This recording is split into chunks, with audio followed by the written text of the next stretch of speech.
Selamat datang saudara-saudari. Kita sedang belajar mengenai buku yang ditulis oleh Zack Punan. Ya, bagaimana kita lulus dalam ujian yang Tuhan berkata kita dipanggil, dipilih dan menjadi setia. Ya. Nombor 2 yang dia kata adalah kita mesti lulus ujian yang diberi oleh Tuhan. Ya. Dan dia bertulis mengenai cerita mengenai Gideon. Ya. So kita masuk dalam Alkitab babak Perjanjian Lama, Hakim-Hakim babak 7. Ya. Kita baca daripada ayat 1 sampai 8 bagaimana cerita ini bermula. Ya. Tajuknya menjadi Gideon mengalahkan orang Midian. Ya, bagaimana Tuhan memberi ujian ini. Ya. Pada satu hari, Gideon dan semua anak buahnya bangun pagi-pagi. Mereka berangkat lalu berkemah dekat mata air Harod. Orang Midian sedang berkemah di lembah sebelah utara mereka, dekat Bukit More. Tuhan berfirman kepada Gideon, "Anak buahmu terlalu banyak. Aku tidak mahu memberi mereka kemenangan atas orang Midian. Nanti mereka akan berfikir bahawa mereka menang kerana kekuatan mereka sendiri. Sehingga mereka tidak memuliakan aku Tuhan. Oleh itu, umumkanlah kepada anak buah kamu, iaitu semua askar-askar. Ya? Sesiapa yang berasa takut harus segera meninggalkan Gunung Gilead dan pulang ke rumahnya."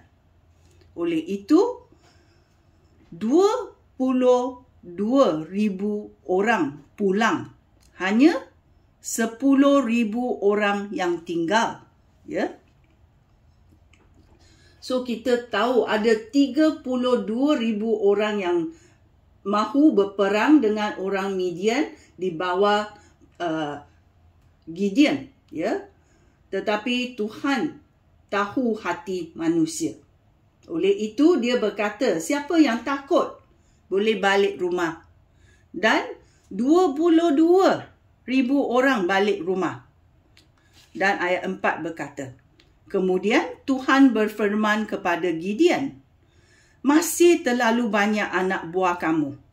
Bawa mereka ke sungai. Di situ aku akan memilih." Tuhan akan pilih. Ya, memilih mereka bagi kamu. Ya, dia akan memilih untuk Gideon. Ya. "Jika aku berfirman kepada kamu, orang itu harus pergi dengan engkau. Dia harus pergi. Tetapi jika aku berfirman, orang itu tidak boleh pergi dengan engkau, dia tidak boleh pergi." Gideon membawa semua anak buahnya ke sungai. Lalu Tuhan berfirman kepada Gideon, "Orang yang menjilat air seperti anjing harus engkau pisahkan daripada orang yang berlutut untuk minum. Sebanyak 300 orang menjilat air dari tangan, sedangkan yang lain berlutut untuk minum." Kemudian Tuhan berfirman kepada Gideon, "Aku akan menyelamatkan engkau dan memberikan engkau kemenangan atas orang Midian dengan hanya 300 orang yang menjilat air. Suruhlah semua orang yang lain itu pulang." Ya. So dalam ujian ini, ya, mereka askar-askar ini sudah dahaga.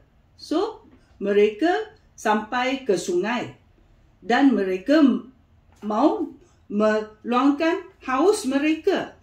Lalu mereka terus pergi ke air sungai untuk minum dan tidak tahu Tuhan sedang menguji mereka. Ya. So kita tahu ada 10,000 askar bersama-sama Gideon. Dan mereka pergi ke sungai untuk minum kerana haus.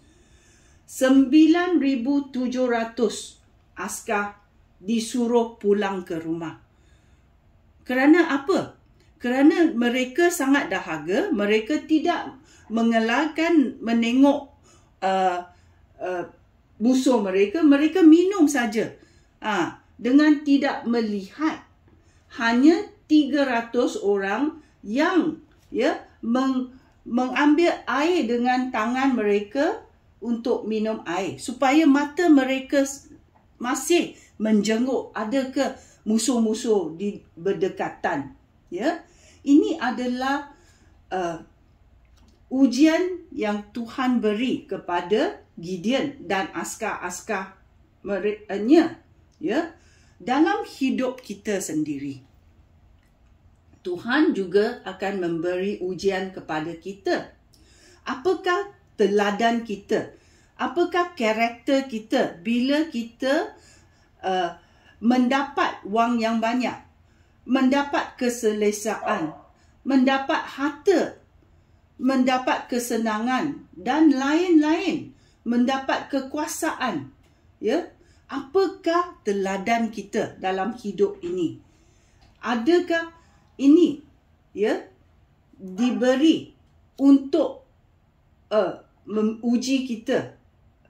Adakah kita akan korbankan orang lain untuk kebaikan kita sendiri? So, ini adalah ujian-ujian yang Tuhan akan berikan, dan dia mahu melihat bagaimana kita menerimanya, bagaimana kita mengatasinya, bagaimana. Adakah kita pergi meminta tolong daripada Tuhan, atau kita buat keputusan kita sendiri? Dalam apa-apa juga kita mesti pergi tanya kepada Tuhan, luluhkan hasrat hati kita, supaya Tuhan tahu hasrat hati kita. Kerana Tuhan tahu setiap isi hati manusia. Oleh itu, adakah kita boleh mengatasi ujian daripada Tuhan dalam hidup kita?